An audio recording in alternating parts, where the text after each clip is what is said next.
Hi everyone, I'll present a case study of a course taught at the University of Edinburgh in 2021-22, which was informed by experiences gained during the pandemic and where we attempted to take the best of what we did during lockdown and find a new way of operating.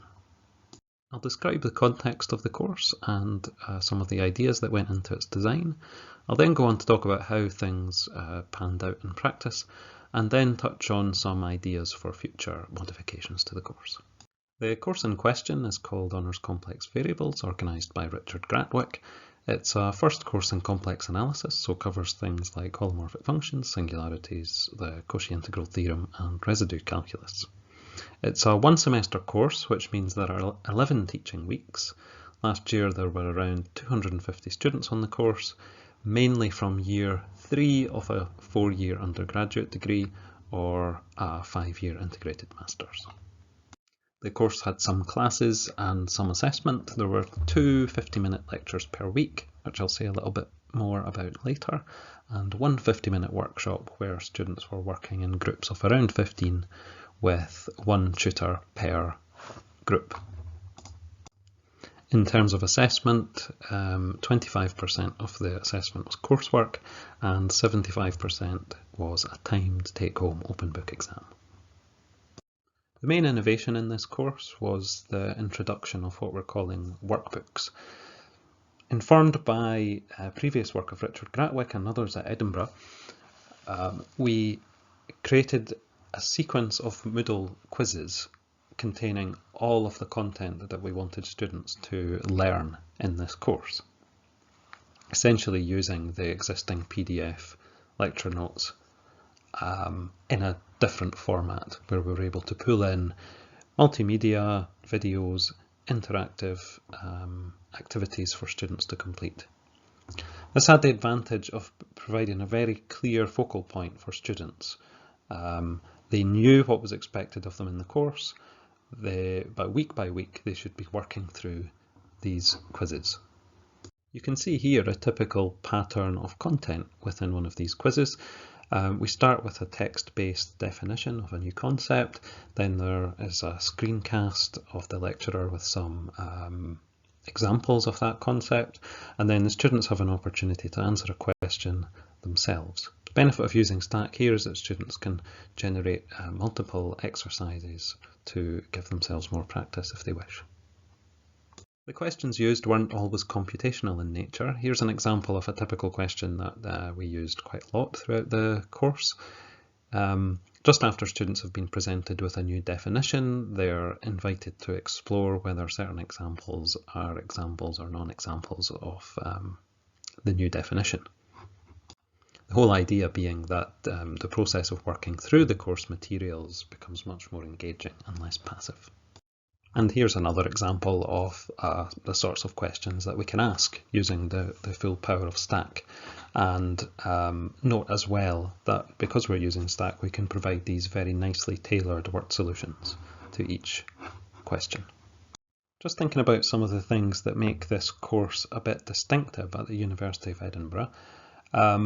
Workbooks have been used in other courses, so they tend to have been earlier years courses, and so we were really keen to explore how using these interactive workbooks could work in a more advanced course and offer a sort of model for how it would be possible to take a traditional set of PDF lecture notes and convert them into an interactive workbook. Also, precisely because this was a more advanced course, we did not want to give credit for students working through the workbooks. That's usually in other courses the practice, so students typically get credit for working through these interactive workbooks. We felt that by the time students got to third year, they should not need that incentive in order to do what is essentially the core learning of the course.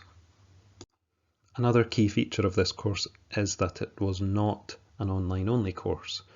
The greatest use of these workbooks at the University of Edinburgh has been in online-only courses, but we wanted to work out how these interactive workbooks could fit into a more traditional on-campus university course. I said I would talk a bit more about the lectures and what was happening during those.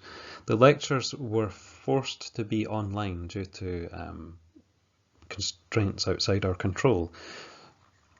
So they were not designed to be online, but they were online in the end. And the way they worked was interactive with polling on sort of high-level conceptual questions.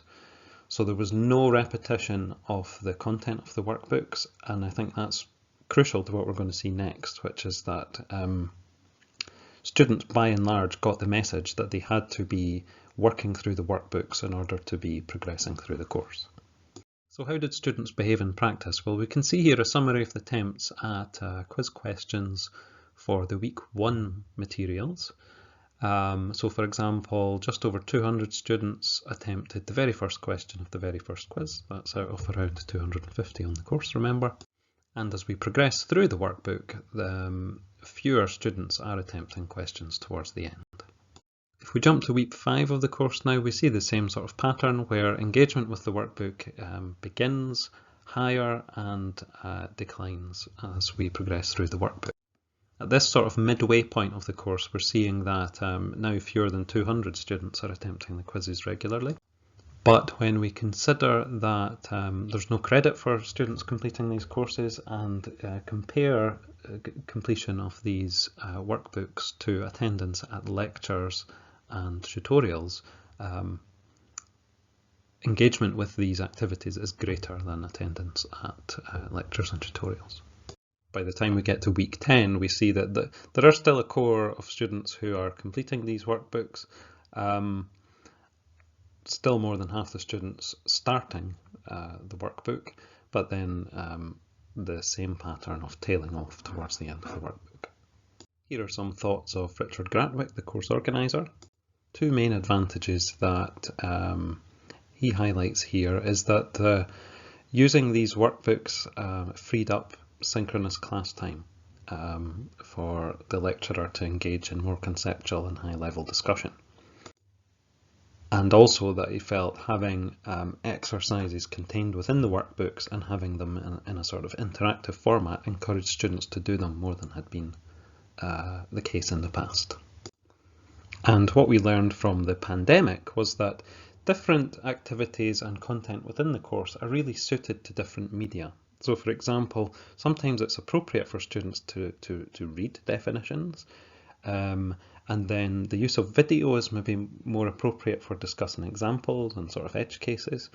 And then we come to the live class and we're able to have some peer discussion and really dig into the deeper conceptual ideas.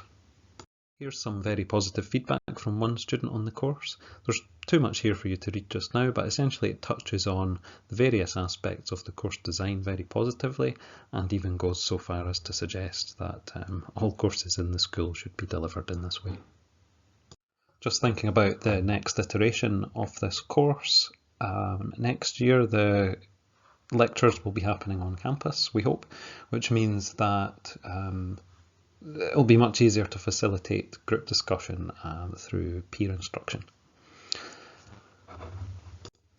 There was still some fragmentation of resources across different places in the course. So for example, the tutorial questions and problem sheets were separate to the workbooks, and we'd like to try bringing those together so that the students really just have one place to look for everything that's the content within the course, and that hopefully encourages them to do more problems. And also influenced by other positive work that happened during the pandemic at Edinburgh, we'd like to look at supporting and encouraging students to work more effectively in groups and to benefit from the discussion that they can have with their peers. That's all for now. Thanks very much for listening, and please feel free to get in touch with either myself or with Richard if you would like to discuss any of the ideas in this talk.